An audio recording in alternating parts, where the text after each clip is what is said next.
Kama wewe ni Mtanzania mwenye akili timamu na hofu ya Mungu, basi unajua yaliyotokea Jumatano ya tarehe 29 Oktoba 2025 na siku chache zilizofuata.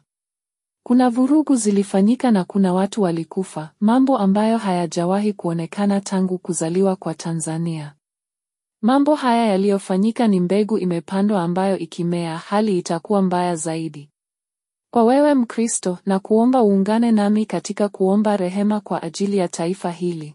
Kila pando asilolipanda Baba wa mbinguni lazima ling'olewe. Unajisi lazima uondolewe kwa kusafishwa kwa damu ya Yesu. Majeraha ya ndani na nje ni lazima yaponywe. Ili mambo hayo yafanyike ni lazima tuliitie jina la Bwana kwa ajili ya taifa. Kwa hivyo, wito wangu kwako ni wito uliotoka kwa Mungu, mwingi wa rehema, si mwepesi wa hasira. Kuanzia Jumatano tarehe 5 Novemba 2025 hadi Jumatano ya tarehe 28 Oktoba 2026, uwe nami katika roho. Kila Jumatano tukiomba kwa ajili ya taifa la Tanzania. Nitakuwa naweka video ya mwongozo wa maombi, mafundisho mafupi na mistari ya kusimamia ili uweze kuomba pamoja kwa kadiri Bwana Mungu atakavyo kuongoza.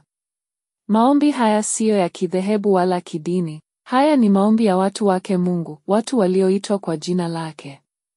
Hata kama hauko Tanzania bado unaweza kuomba huko uliko, na hata kama wewe si Mtanzania bado unakaribishwa kuomba nasi kwa ajili ya Tanzania. Naamini utapata mengi kwa maombi haya ili kunufaisha hata taifa lako na nchi ulioko wakati unafanya maombi haya. Kwa kipimo kile unachotupimia sisi na wewe utapewa kwa kiasi cha kusukwasukwa, kushindiliwa hadi kumwagika. Jina la Bwana libarikiwe. Mimi ni Prophetess Sally na kuombea kwa Mungu ubarikiwe kwa kuitikia wito huu.